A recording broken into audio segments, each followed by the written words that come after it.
como les decía, muchas gracias y vamos a seguir ahora con otra especie. Fernanda nos dio un panorama general y nos habló un poco de trigo y ahora vamos a pasar al cultivo de maíz.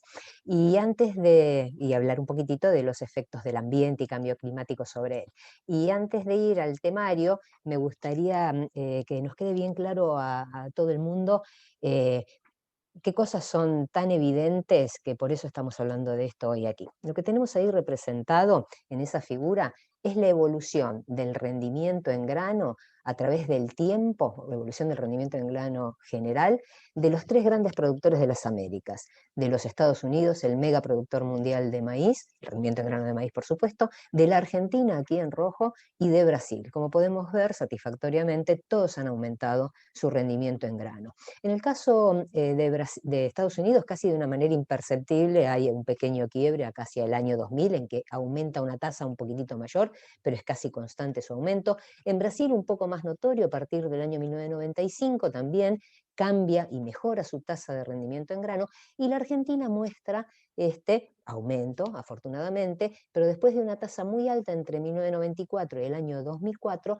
tenemos un cierto estancamiento. Entonces, si hacemos un zoom sobre este dato de la Argentina, ahí estaría la tendencia que les acabo de mencionar, y además le ponemos la variabilidad de la que hablaba Fernanda. Fernanda nos habló de una variabilidad producto del clima estacional, interanual y decádica. Bueno, todos los cultivos son un termómetro del clima, pero el maíz es un termómetro amplificado. Lo que ustedes tienen ahí es de esa variabilidad de la que hablábamos antes, cómo la podemos discernir entre lo que pasa en un año, en años comunes, estos que están en rojo nada más, pero si además identificamos claramente el fenómeno ENSO entre los niños La Niña, que son más fríos y por eso están en azul y son secos, de los años El Niño, que son cálidos, la tendencia es muchísimo más clara. La fase seca de ese fenómeno es verdaderamente muy notoria, deprime el rendimiento. Y más aún, algo sobre lo que muchas veces no hablamos, hay una alternancia de ese fenómeno, hay 30% de años húmedos, o sea, niño, 30% de años secos y 30% de años que se llaman neutros, que no van hacia un lado y a otro. Es muy raro que haya sucesiones, es decir, años consecutivos en que eso ocurre. Lo que está ahí marcado son las únicas 2 veces desde que se registra el fenómeno, desde mitad del ciclo pasado, en que hubo 3 eventos La Niña seguidos. Y por si no lo identifican claramente, el primero, a mediados de la década del 70, esto vino de la mano el Rodrigazo, y acá vino de la mano la crisis del año 2001. Y si nos ubicamos a partir del 2004, en que empiezan a verse con mucha frecuencia esos puntitos azules, pero además vemos que vienen de a pares, o sea, 2 años La Niña seguidos, rápidamente vamos a identificar crisis económicas de la Argentina. Por lo tanto, esto es mucho más que hablar del clima y de la producción de los cultivos. Estamos hablando de efectos que son muy críticos para nuestro país. Entonces, dicho esto, como para que todos prestemos un poco de atención más allá de a qué nos dedicamos y a la fisiología o no de cultivos, rápidamente vamos a pasar por tendencias globales de la producción y rendimiento de maíz y ver qué ha pasado en la Argentina y el mundo, de los cambios en los sistemas de producción que operaron de maíz en la Argentina en las últimas décadas, del rendimiento limitado por agua, porque les acabo de comentar que es el principal determinante de las caídas, mermas globales de rendimiento de nuestro país, y después nos vamos a ir de la zona húmeda, que era la tradicional, hacia los ambientes subhúmedos y semiáridos, de los cuales creo que hay varios participantes en este taller. Veamos rápido qué pasaron con las tendencias globales y locales. Algunas se las anticipé. El rendimiento en el mundo copia lo que hablamos en Estados Unidos, ha ido aumentando a una tasa bastante constante. Sin embargo, su producción en el año 2001 denota un quiebre, en que aumenta marcadamente, y eso viene de la mano del aumento de la tierra dedicada a este cultivo.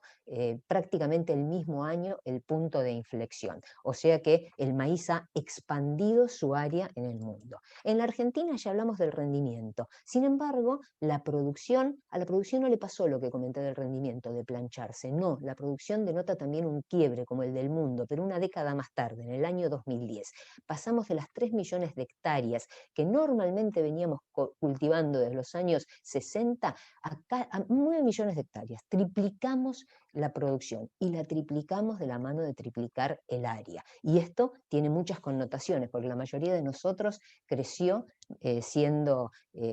enseñándonos en la facultad que lo más importante era mejorar los rendimientos en las zonas aptas para hacer agricultura. Bueno, pues veamos qué pasó en el país con este aumento del área.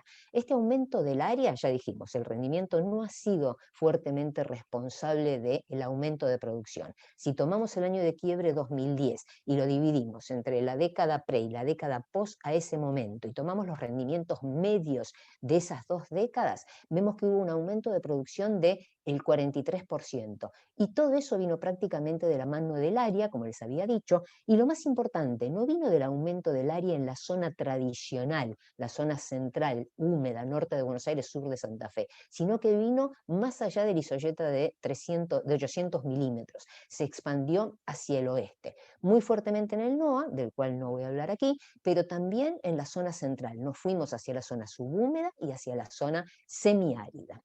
¿Y cómo ocurrió esto? Bueno, hoy estamos parados en esas 9 millones de hectáreas, como les decía. Aquí vemos claramente que la distribución aumentó hacia el oeste, mitad de Córdoba, también en San Luis. Y otro aspecto importante de ese cambio es que no cultivamos igual, es decir, de la tradicional fecha de siembra temprana que se recomendaba en el caso del cultivo de maíz, antes de que hubiera maíces protegidos contra insectos, es decir, los famosos eventos BT y otros que vinieron. Normalmente decíamos que teníamos que sembrar temprano para esquivar el déficit hídrico y también para esquivar el aumento de las plagas. Sin embargo, a partir del momento en que aparece el gen BT en el año 1997, eso ya no fue restricción. Y gracias a todos esos modelos de simulación de los que hablaba Fernanda, también estuvimos en condiciones, sobre todo en la década del 90, en que ajustamos su uso para la producción de maíz, de prever lo que podía ocurrir si aprovechábamos de esos eventos para cambiar la época de siembra. No obstante, la adopción de ese cambio en la época de siembra recién empieza a operar hacia el año 2008, cuando, llamativamente, ocurrieron dos fenómenos La Niña consecutivos, el segundo de los cuales registra los menores rendimientos del cultivo de maíz de la última década, que fue el del año 2008-2009. A partir de ahí, lo que se verifica es un aumento dramático del uso de fechas de siembras tardías. Comienza muy fuertemente en el centro oeste de la provincia de Buenos Aires. El CREA Henderson Deró es paradigmático en la adopción de esa tecnología. Y como vemos aquí, se cambia fuertemente el uso de fechas de siembra más tardías hacia el oeste de la región, donde más del 60% del maíz está sembrado tarde. Y hoy en la Argentina tenemos casi mitad y mitad de siembra temprana y siembra tardía. Como dijo el asesor de ese CREA, ellos tenían mucha dificultad para sembrar temprano, sobre todo por heladas tardías. Entonces, a partir de la aparición del gen BT y sobre todo también de un cambio relativo de precios entre el trigo y el maíz, empiezan a adoptar esa tecnología muy fuertemente en el año 2009, y es más, hay algunos campos de la zona, como dice él, en los cuales el maíz tardío ya es el 100% del maíz. Y atención para nuestro taller posterior, porque también vienen de la mano la agricultura de precisión y un manejo de densidades que no es el que normalmente nos recomiendan los semilleros para las siembras en la zona tradicional, en que estamos en más de 80.000 plantas, y en esos ambientes hay un ajuste de densidad muy, muy fuerte del cultivo, pero del que vamos a hablar seguramente en la discusión posterior a las presentaciones. Entonces, pongámonos un poco en contexto para los que quizás no tienen la ecofisiología como la herramienta de trabajo diario. ¿Qué es lo que hacemos cuando hacemos un maíz tardío respecto del maíz tradicional temprano? Lo que hacemos al desplazar la época de siembra es desplazar también las etapas en que se define el rendimiento. Si esto está representando la generación del canopeo, o sea, del área foliar de un cultivo temprano, con su máximo valor alrededor de floración, sembrando temprano ubicaremos eso hacia la segunda quincena de diciembre. Y ese va a ser el momento de floración de determinación del número de granos. Y todo el llenado del grano estará en pleno verano. Un maíz tardío significa, por ejemplo, fin de noviembre, principios de diciembre, en la zona central de Pergamino, hará lo contrario, ubicará ese periodo de máxima dimensión del canopeo más avanzado el verano, hacia febrero, y formará los granos cuando ya estén declinando la radiación solar y la temperatura hacia el final de verano. A la par, uno vería esta situación al momento en que se está cosechando un maíz temprano, ya casi seco, como el maíz tardío está en plena generación de sus granos y del rendimiento, como les decía. Ahora, si ponemos a la par el balance hídrico, que es uno de los aspectos más importantes, porque lo que hay es frecuencia de deficiencias hídricas en pleno verano en la región, en el mes de enero, lo que veríamos es que el maíz temprano tiende a ubicar ese periodo de determinación del número de granos cuando ya el balance hídrico entre lluvias y demanda es negativo, y así sigue durante todo el llenado de los granos, por debajo de cero, mientras que los maíces tardíos, para cuando empieza la floración, el balance hídrico ya está recuperado, las precipitaciones suelen ser superiores a la demanda, y de la misma manera ubicará su llenado de grano en condiciones más favorables. Ahora, si uno, mediante los modelos de simulación, pide un indicador del estrés hídrico de estos cultivos a paso diario, lo que va a ver como promedio de una serie histórica de muchos años, de 41 años de datos climáticos, es diariamente que ese indicador de estrés hídrico para una siembra temprana nos dice que sí, esto es cierto, pero en general alrededor de la floración todavía no hay una incidencia, perdón, no hay una incidencia tan grande de deficiencias, pero sí se hacen pronunciadas durante todo el llenado de grano. Ahora, si además desglosamos entre los años más o menos favorables hídricamente, que son las niñas más secas, años más desfavorables en azul, y los niños más húmedos, lo que vamos a ver es que este fenómeno se amplifica, que podemos tener un poco más de ocurrencia de deficiencias hídricas alrededor de floración, aún en los años niña, muy fuerte deficiencia en el llenado, y los niños, aún con todo su aspecto favorable de lluvias, también generan algunas deficiencias. ¿Qué pasa en el llenado? ¿Qué pasa cuando atrasamos la época de siembra? Cuando atrasamos la época de siembra, esto casi desaparece. Sembrar el 10 de diciembre hace que ese indicador de estrés hídrico que estamos utilizando se vea completamente atenuado. Y si agregamos un factor hoy muy en boga en la zona húmeda, que es el de hay que mantener el suelo vivo todo el año, y eso significa cultivar, no vamos a esperar al 10 de diciembre para hacer un cultivo desde el verano anterior, y ponemos un cultivo antecesor, por ejemplo, o un cultivo de cereal de invierno, o una arveja, o ponemos un cultivo de cobertura. Sí, es cierto, eso va a extraer agua, no obstante, fíjense que pese a esa situación de un cultivo anterior consumiendo agua, el índice de estrés hídrico no se amplifica tanto y sigue siendo más favorable que el de un maíz temprano. Cuando proyectamos los rendimientos de esa serie histórica en la región central, lo que vemos es una clara ventaja de los maíces de siembra tardía, sembrados como único cultivo anual, por ejemplo, con una fecha del 10 de diciembre, en el que el 90% de los años dan rendimientos superiores a las 8 toneladas, mientras que los maíces tempranos en el 50% de los años darán rendimientos inferiores a ese valor, y con una mucho mayor variabilidad interanual. Poner un maíz tardío detrás de un antecesor que ha consumido algo de agua no es mucho más desventajoso que haber hecho un maíz único sembrado temprano en primavera.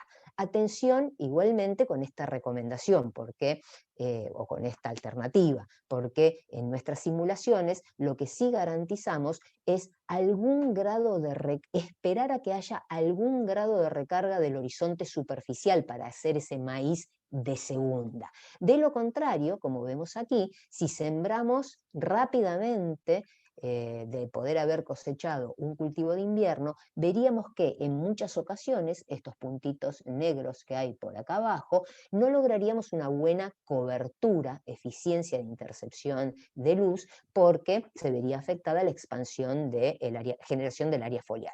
Pero también atención, porque si vamos acá arriba, esperar a que se recargue ese perfil puede a veces implicar atrasar mucho la fecha de siembra, y cuando ya llegamos a siembras de enero, veríamos que estaríamos ubicando el llenado de los granos, acá la relación entre el rendimiento y el número de granos, la línea inferior representa los peores pesos de grano individual, las líneas superior los mejores, veríamos que hay muchas situaciones de siembra tan tardías en que el llenado de grano se ve sacrificado, probablemente por interrupción debido a heladas tempranas que cortan el llenado.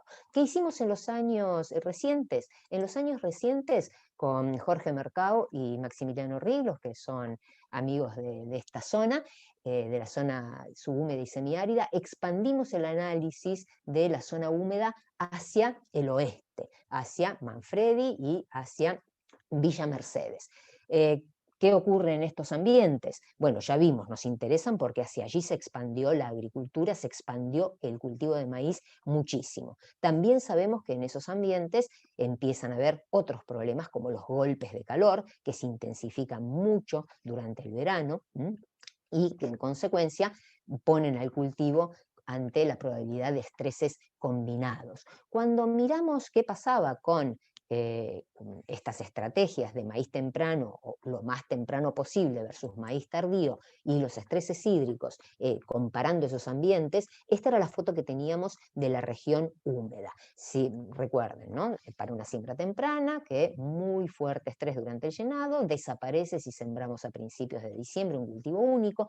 Cuando lo vemos en la zona subhúmeda, Manfredi, y después vayan anotando las cosas que pueden ser una pregunta de por qué esto es así o no respecto a otros ambientes. En la zona subhúmeda lo que vemos es un panorama parecido al de la región de Pergamino, pero incluso morigerados algunos índices de estrés cuando uno siembra temprano, y temprano acá significa no antes de octubre, porque al ir hacia el oeste el régimen monzónico es más concentrado y no hay lluvias para poder sembrar, pero lo que sí se repite es que los estreses prácticamente desaparecen si uno retrasa la siembra a principios de diciembre. Y si nos vamos al semiárido, las cosas son más complejas, como todos sabemos. Primero, que las siembras tempranas son un riesgo enorme, no solo porque pueden afectar el llenado como en las zonas anteriores, sino porque también tenemos problemas serios de deficiencia hídrica, cualquiera sea el tipo de año de la serie climática,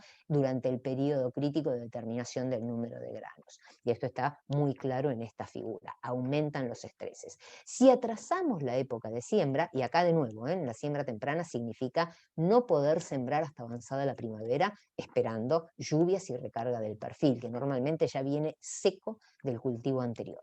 Si esperamos un poco a principios de diciembre, sí, claramente mejora la situación para el periodo alrededor de floración y, aunque no desaparecen los riesgos de estrés en el llenado, se hacen mucho menos intenso que los que veíamos acá, aunque como vemos los años niña en azul siguen siendo un problema en esta región. Entonces, si ahora trasladamos esto a la determinación del rendimiento, ya habíamos comentado lo que pasaba en la zona húmeda, una clara ventaja de las siembras tardías respecto a las siembras tempranas, en la frecuencia de rendimiento superiores a 8 toneladas. En la zona subhúmeda esto se amplifica, vemos lo mismo para las siembras tardías, mucha más crítica la variabilidad interanual y problemas si se siembra un maíz temprano en primavera, en la zona centro de Córdoba, y en la zona semiárida sigue teniendo una clara ventaja, pero con rendimientos mucho más comprometidos, ¿sí? Tenemos rendimientos que en el 50% de los años, para cualquiera de las dos regiones, pueden en condición de secano estar por debajo de las 6 toneladas. ¿Y qué será responsable de estos patrones en la determinación del rendimiento? Bueno, un poco ya lo anticipamos. En el caso de la zona húmeda, no es el número de granos, el número de granos en general es un poco superior en las siembras tempranas respecto a las tardías. Sí, clarísimamente se ve afectado el número de granos en siembras tardías, tanto en la zona subhúmeda como en la zona semiárida, y lo que es un patrón diferente y compensatorio es el peso de los granos, claramente favorecido al atrasar las fechas de siembra en la zona húmeda, como ya explicamos, también en la zona subhúmeda y algo no, nada claramente en la zona semiárida, porque aquí empieza a haber otro problema que es el de, al atrasar la fecha de siembra, un límite muy claro impuesto por las heladas tempranas que pueden cortar el llenado de los granos si nos vamos mucho más allá de siembras de principios de diciembre.